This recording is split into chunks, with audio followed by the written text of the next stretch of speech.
नमस्कार दोस्तों, स्वागत है आपका अपने YouTube चैनल दीक्षित की दुनिया वन में। आज हम आपको एक अलौकिक कथा का श्रवण करा रहे हैं, जिसे ध्यानपूर्वक सुनना। कौन से पुत्र की मृत्यु पिता से पहले हो जाती है? इस कथा को आज हम श्रवण करेंगे, तो चलिए शुरू करते हैं। आज के कथा के माध्यम से हम सभी जानेंगे कि कौन से पुत्र की मृत्यु पिता से पहले हो जाती है और यह किस पाप के कारण होता है। प्रिय श्रोताओं, इस प्रकार की घटनाएं अक्सर हमें देखने और सुनने में अक्सर मिलती रहती हैं कि किसी पिता के सामने उसके जवान पुत्र की मृत्यु हो जाती है और कुछ दुष्ट बेटे अपने माता पिता को बहुत प्रताड़ित करते रहते हैं, उनके साथ दुश्मनों जैसा बर्ताव करते हैं। आखिर ऐसा क्यों होता है?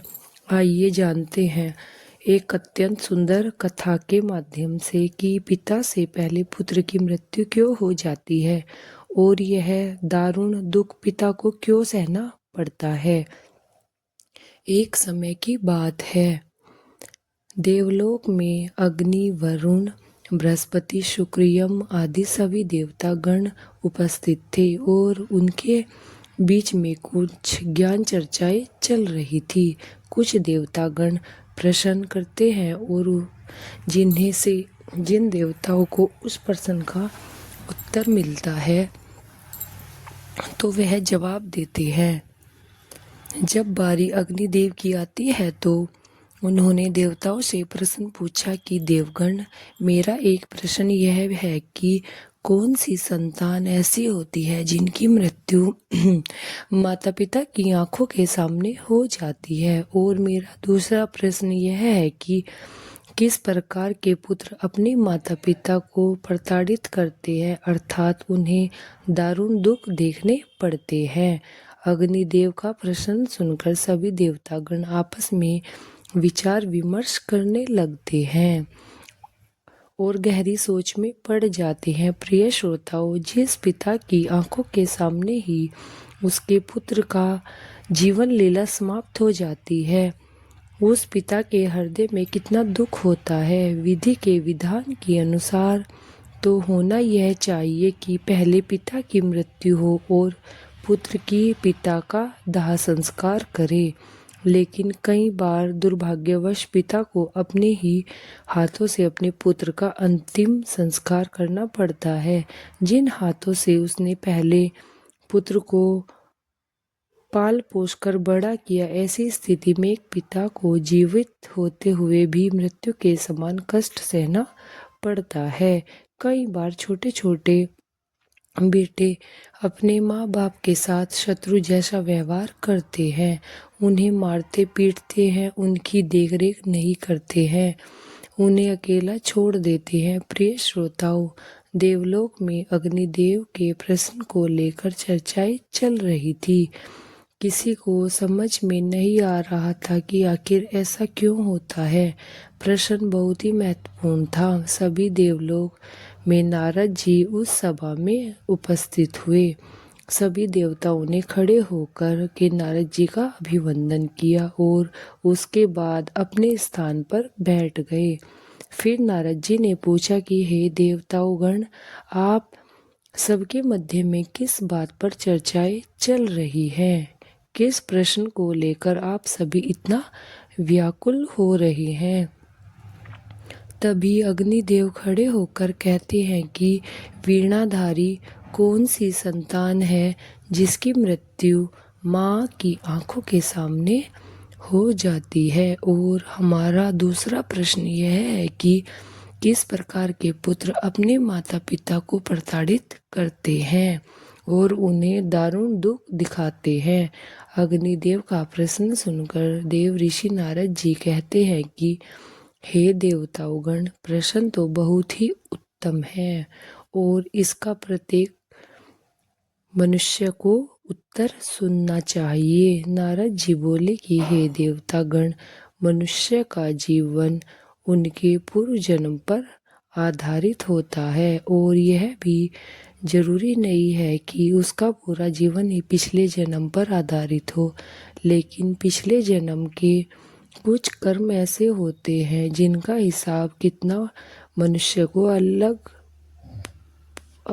पूरे जन्म में भुगतना ही पड़ता है। प्रिय श्रोताओं, सबसे पहले हमें यह समझना होगा कि कैसे आपके द्वारा किया गया कर्म आपकी गलती तय करता है और आपका कर्म ही आपको भविष्य को निर्धारित भी करता है। कर्म 3 प्रकार के होते हैं। नंबर 1 संचित कर्म, नंबर 2 प्रारंभ कर्म, नंबर 3 क्रियामान कर्म। इन तीनों कर्मों का अलग अलग फल मनुष्य को प्राप्त होता है, जिसमें से जो संचित कर्म होते हैं, यह कर्म हमारे पिछले जन्म के लिए किए गए कर्मों का संग्रह होता है। इसका प्रभाव दीर्घकालीन होता है और यह हमारे जीवन चक्र को प्रभावित भी करता है। ऐसे में हमें भगवान जी की स्तुति करनी चाहिए और ऐसे कर्म अगले जन्म के हमारे साथ साथ चलते हैं और उन्हीं कर्मों का फल हमें कभी कभी दुख और सुख के रूप में भुगतना पड़ता है। मृत्यु के बाद यह भौतिक शरीर तो नष्ट हो जाता है, लेकिन जो सूक्ष्म शरीर होता है वह जन्म जन्मांतर तक आत्मा के साथ जुड़कर रहता है और हमारे जितने भी सगे संबंधी होते हैं वे सभी किसी न किसी कारणवश हमारे साथ आते हैं, कभी किसी जन्म में तो कभी किसी जन्म में। वह सब हमारे कर्मों का हिसाब चुकाने के लिए अलग अलग रूप में आते रहते हैं। देव ऋषि नारद जी की बात सुनकर सभी देवतागण कहने लगे कि हे देव ऋषि, आपकी यह बात हमारी समझ से परे है, थोड़ा सा और सरल भाषा में हमें समझाइए। तो नारद जी कहने लगे, देवतागण ध्यान से सुनिए, मैं तुम्हें एक अद्भुत और ज्ञानवर्धक कथा सुनाता हूँ। इस कथा के माध्यम से आप सभी को आपके सभी प्रश्नों के उत्तर मिल जाएंगे। देव ऋषि नारद जी की यह बात सुनकर सभी देवतागण शांत हो जाते हैं और कथा सुनने लगते हैं। कथा सुनते हुए देव ऋषि नारद जी कहते हैं कि हे देवताओं गण, प्राचीन काल की बात है। एक गांव में एक किसान रहता था। उसके परिवार में उसकी पत्नी और उसका एक बेटा भी रहता था। किसान के बेटे का नाम नकुल था। कुछ सालों बाद किसान की पत्नी की मृत्यु हो जाती है। जिस समय किसान की पत्नी की मृत्यु हुई थी उस समय उस किसान के पुत्र की आयु मात्र 5 वर्ष की थी। कुछ समय बाद किसान ने अपना दूसरा विवाह कर लिया था और दूसरी पत्नी से भी एक पुत्र पैदा हो जाता है। संयोगवश कुछ समय बाद किसान की दूसरी पत्नी भी मृत्यु को प्राप्त हो जाती है। उसकी पत्नी की मृत्यु से वह किसान बहुत दुखी हो जाता है। फिर वह अपनी पत्नी का पूरे विधि विधान से अंतिम संस्कार करता है। उसके बाद वह घर आ जाता है और अपने दोनों बेटों के साथ अपना जीवन व्यतीत करने लगता है। धीरे धीरे समय बीतता गया और किसान जी का बड़ा बेटा अर्थात जो पहली पत्नी से पैदा हुआ था वह विवाह के योग्य हो जाता है। तो किसान अपने बेटे के लिए एक अच्छी सी कन्या देखकर उसके साथ अपने बड़े बेटे की बड़ी धूमधाम से शादी कर देता है। फिर एक दिन अचानक से किसान बीमार पड़ जाता है। किसान के बेटे ने अपने पिता का बहुत इलाज कराया, लेकिन बीमारी गंभीर होने के कारण उसकी हालत बहुत ही खराब हो जाती है और एक दिन किसान की भी मृत्यु हो जाती है। प्रिय श्रोतागण, किसान का जो छोटा बेटा था, जो उसकी दूसरी पत्नी से पैदा हुआ था, वह अपने सौतेले भाई के साथ रहने लगता है। बड़ा भाई अपने छोटे भाई को बहुत प्रेम से रखता था। धीरे धीरे समय बीतता गया। फिर एक दिन अचानक से किसान का छोटा बेटा वहां पर आ जाता है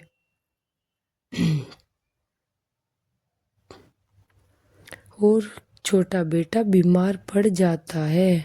जब उसकी हालत ज़्यादा खराब होने लगती है तो किसान के बड़े बेटे नकुल ने नगर के वैद्य से उसका इलाज करवाया, परंतु उसे कोई राहत नहीं मिली। आगे देवऋषि नारद जी कहते हैं कि हे देवताओं, आगे की कहानी ध्यानपूर्वक सुनना, क्योंकि अब आपको पता चलेगा कि किन कर्मों के कारण पिता से पहले पुत्र की मृत्यु हो जाती है।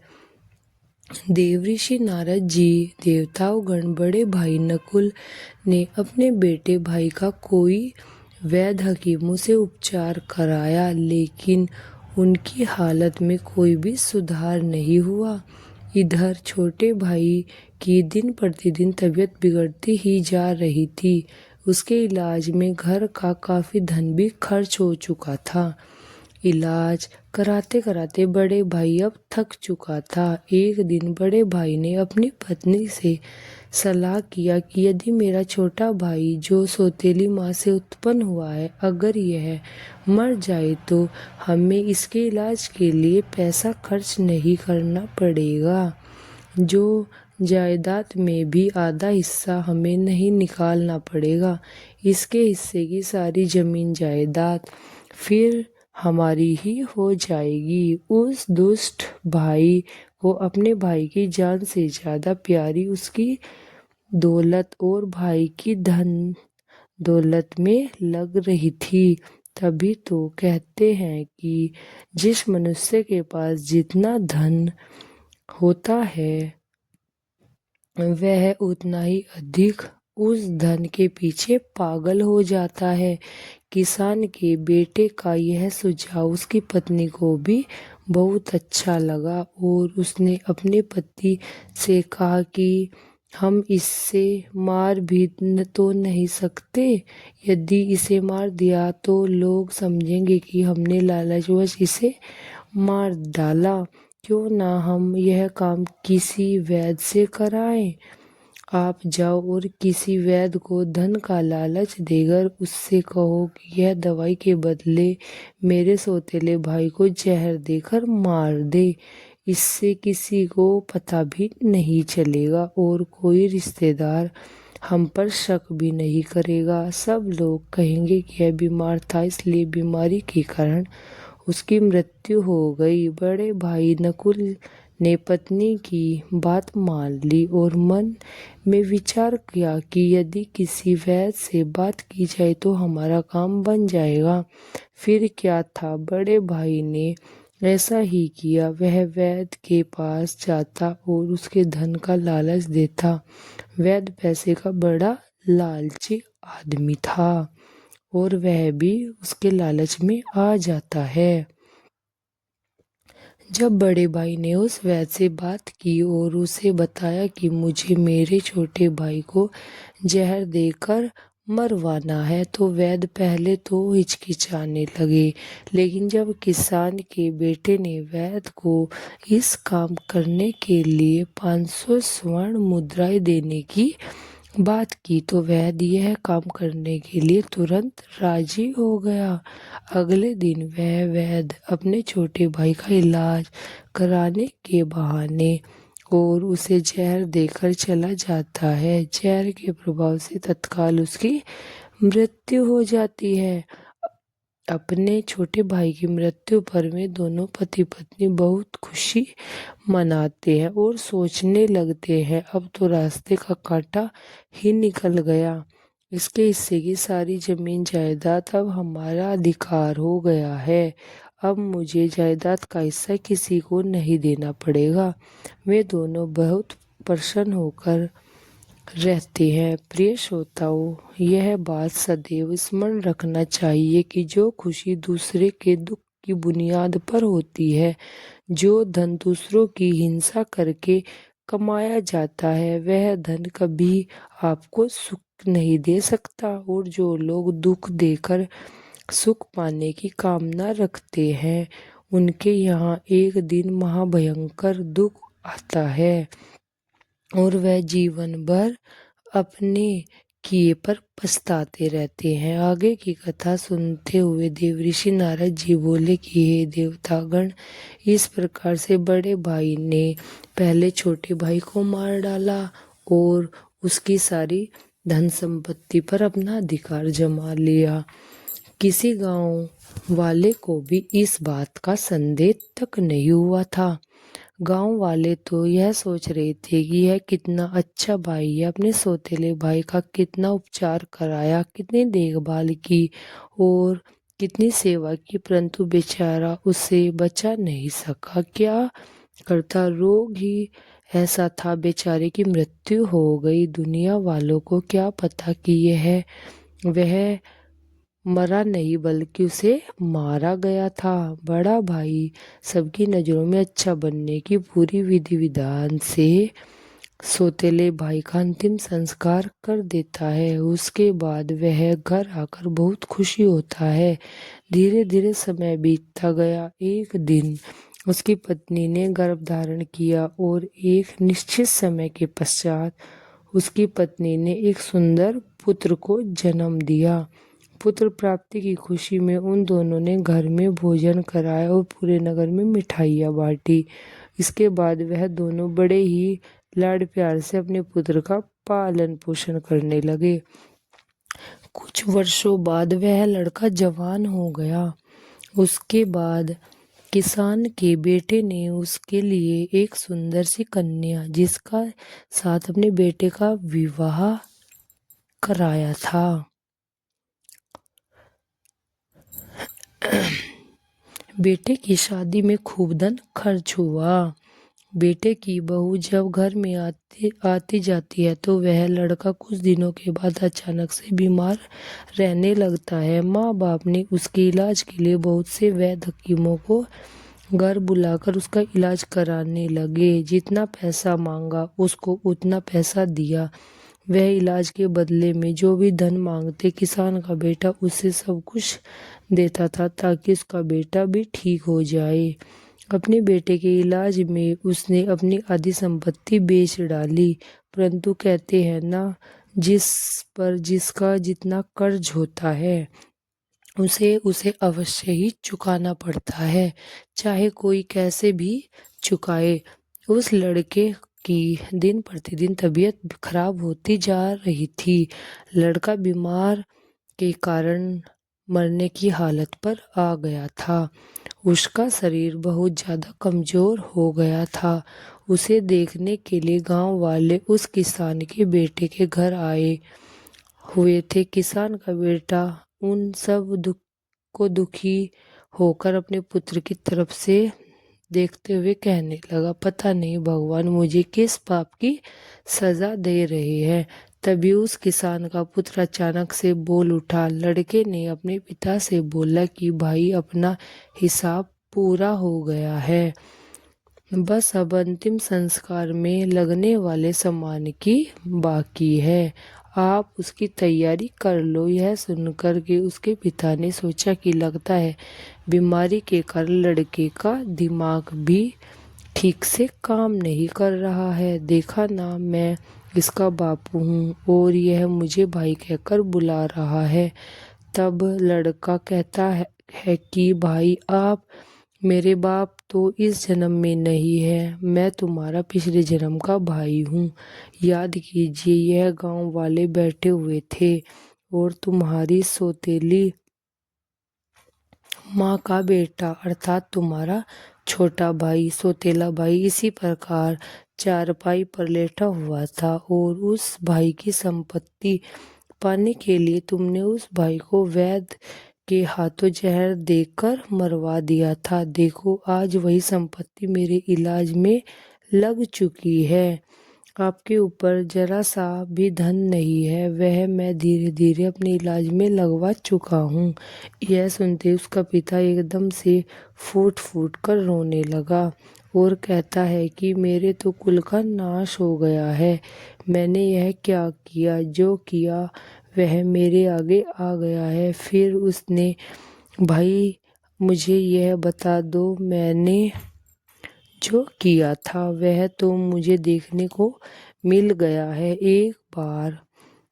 एक बात मेरे समझ में नहीं आती है कि इसमें तुम्हारी पत्नी को क्या दोष है? जो बेचारी ब्याह करके तो आई, यह तो निर्दोष है। अब इसको जिंदा जलाया जाएगा। प्रिय श्रोता, उस समय सती प्रथा चल रही थी, अर्थात उसमें पति के मरने के बाद पत्नी को पति के साथ चिता पर बैठा दिया जाता था। तब वह लड़का कहने लगा कि भाई आप मेरी बात ध्यान से सुनना।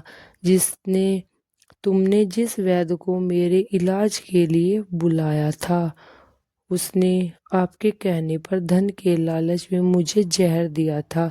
याद रखना, जो दुष्ट मनुष्य धन के लालच में किसी निर्दोष व्यक्ति को अकारण ही मारता है, उसका फल भोगना ही पड़ता है। मेरी मृत्यु के 4 वर्ष बाद ही उस वैद्य की आकस्मिक मृत्यु हो जाती है और उसे मृत्यु के बाद एक लड़की का जन्म मिला। वह लड़की आज मेरी पत्नी के रूप में मेरे घर में आई है। मेरे मरने पर उसे भी मेरे साथ जिंदा जलाया जाएगा। इसको भी इसके कर्मों का फल अवश्य भोगना पड़ेगा। आगे नारद जी कहते हैं कि हे देवतागण, मनुष्य के जितने जीवन में आने वाली प्रत्येक घटनाएं उसके द्वारा किए गए कर्मों की उपज होती है। हम जैसा बोते हैं वैसा ही हमें काटने को मिलता है। आज नहीं तो कल मनुष्य के कर्मों का फल उसे जरूर प्राप्त होता है। अपने भाई से इतना कहकर वह किसान पुत्र को प्राप्त हो जाता है। पुत्र मृत्यु को मर जाता है। पुत्र की मृत्यु के बाद उसकी सारी संपत्ति का नाश हो जाता है और उसकी पत्नी को उसके साथ जिंदा जला दिया जाता है। इस तरह से उस दुष्ट वैद्य को अपने कर्मों का फल मिल जाता है, जिसके लालच में आकर वो एक निर्दोष पुत्र को जहर दिया था। वह वैद्य मरकर उसकी पत्नी बन गया था। उसे भी मृत्यु के महाभयंकर कष्ट से गुजरना पड़ा। आगे देवऋषि नारद जी कहते हैं कि हे देवतागण, इस संसार में 4 प्रकार के पुत्र होते हैं और जो काम उससे किए हैं उसका भुगतना फल उसे अवश्य पड़ेगा।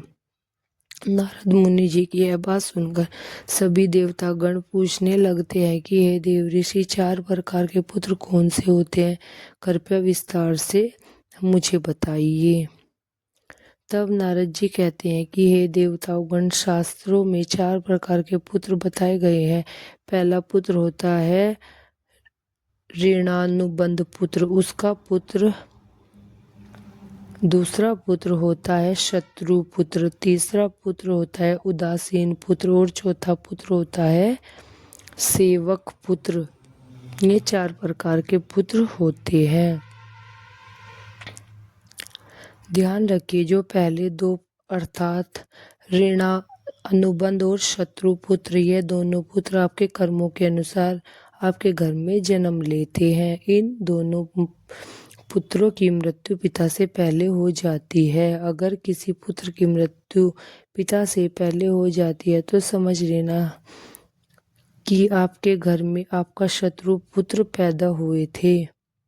अर्थात मान्यताओं के अनुसार यदि आपके अपने पुत्र में किसी भी प्रकार का प्रताड़ित किया हो तो या उसे दारुण दुख दिया पहुंचाया हो तो याद रखना वह व्यक्ति आपसे किसी भी तरह बदला अवश्य लेगा। लेकिन वह किसी कारणवश बदला नहीं ले पाया तो क्योंकि वह कमज़ोर था और वह इसी प्रकार तड़प तड़प कर मर जाता है, तो निश्चित मानिए कि व्यक्ति इस जन्म में आपका पुत्र बनकर लौटेगा और फिर वह अपना बदला पूरा जरूर करेगा और आपको अपनी आंखों के सामने अपने ही पुत्र की मृत्यु देखनी पड़ेगी। और इसके बड़ा दुख एवं पिता के लिए और क्या हो सकता है। उसकी आंखें के सामने ही उसके पुत्र की मृत्यु हो जाती है। याद रखना चाहिए, आपका पुत्र आपको मृत्यु के समान कष्ट दे रहा हो तो समझ लेना कि आपके पिछले जन्म का वह कोई शत्रु था, या वह व्यक्ति हो सकता है जिसको आपने कभी मृत्यु तुल्य कष्ट दिया हो। ऐसी संतान आपके जीवन को हर तरह से कष्टों से भर देगी और आपका जीवन नरक बना देगी।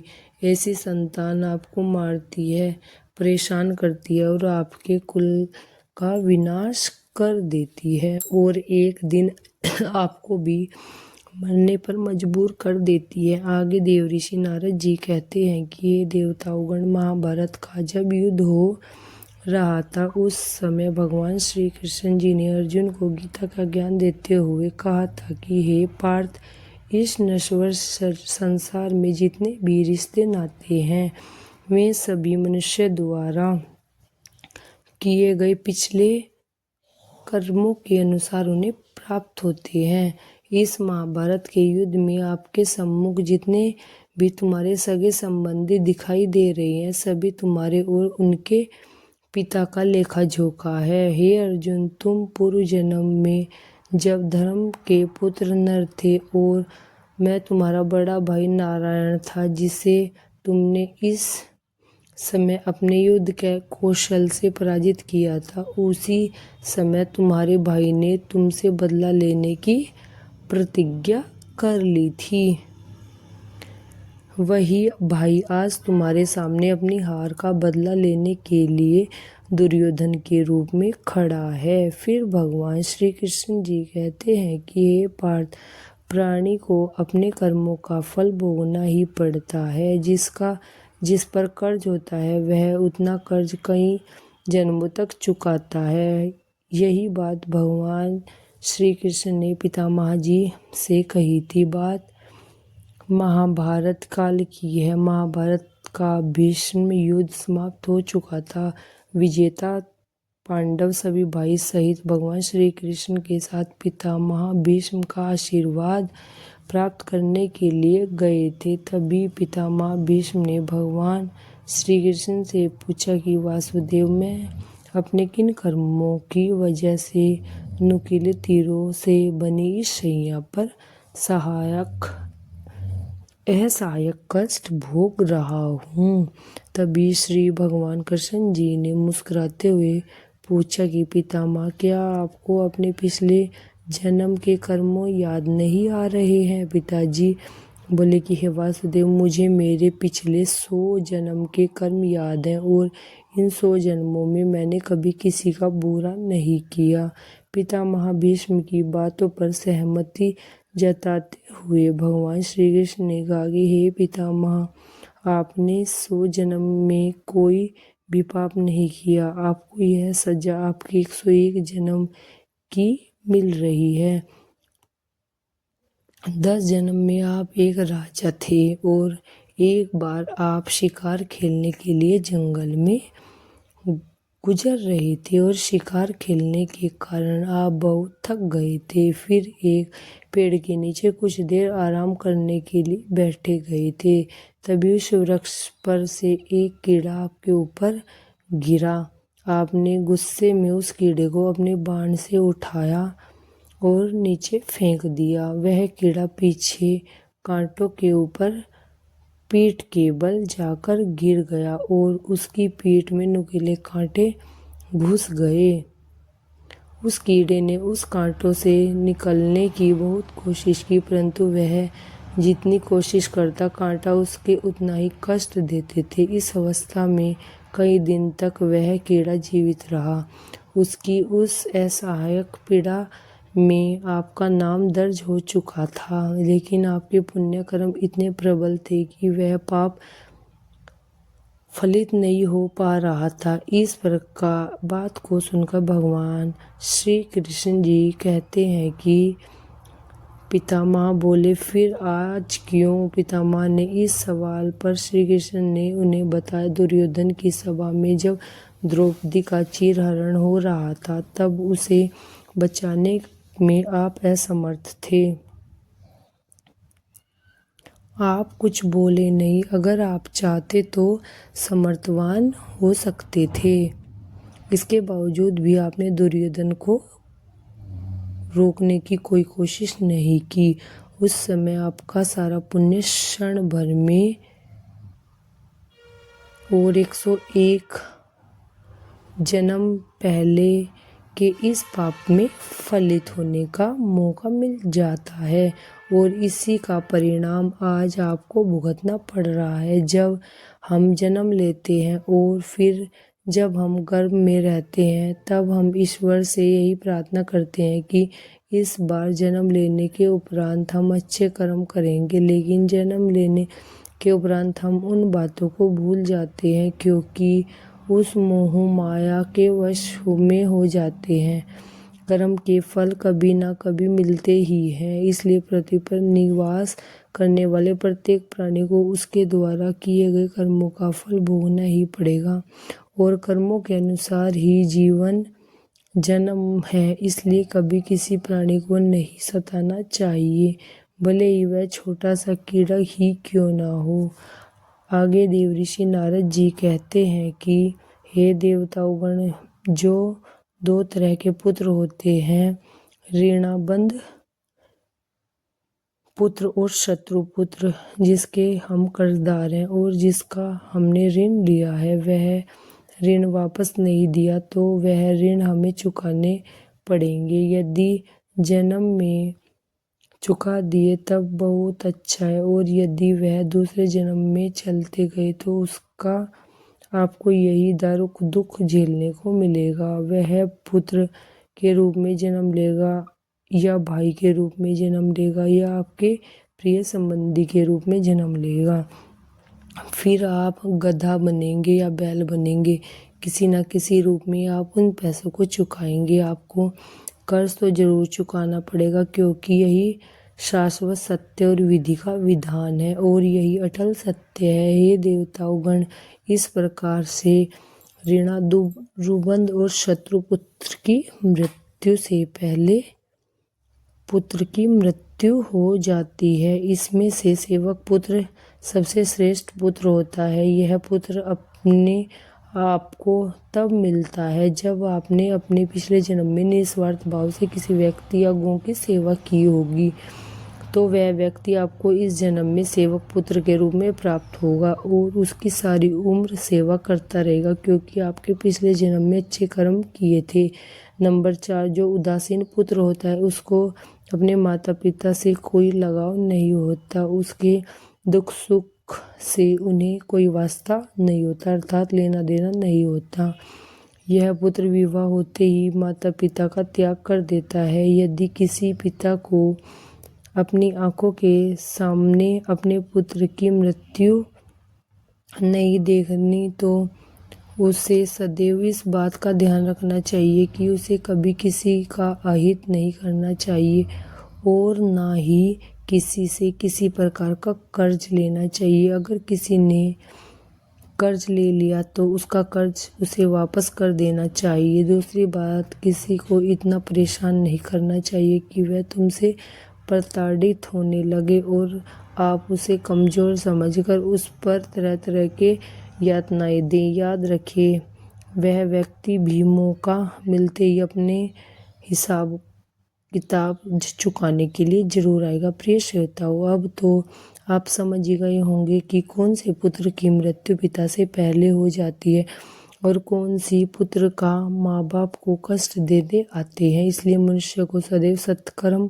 करने चाहिए, जिससे वह अपने पुण्य कर्मों को प्रबल रख सके। यदि कोई व्यक्ति मुसीबत में हो, उसे आपकी ज़रूरत हो, तो आपको निसंकोच होकर निस्वार्थ भाव से उसकी सहायता अवश्य करनी चाहिए।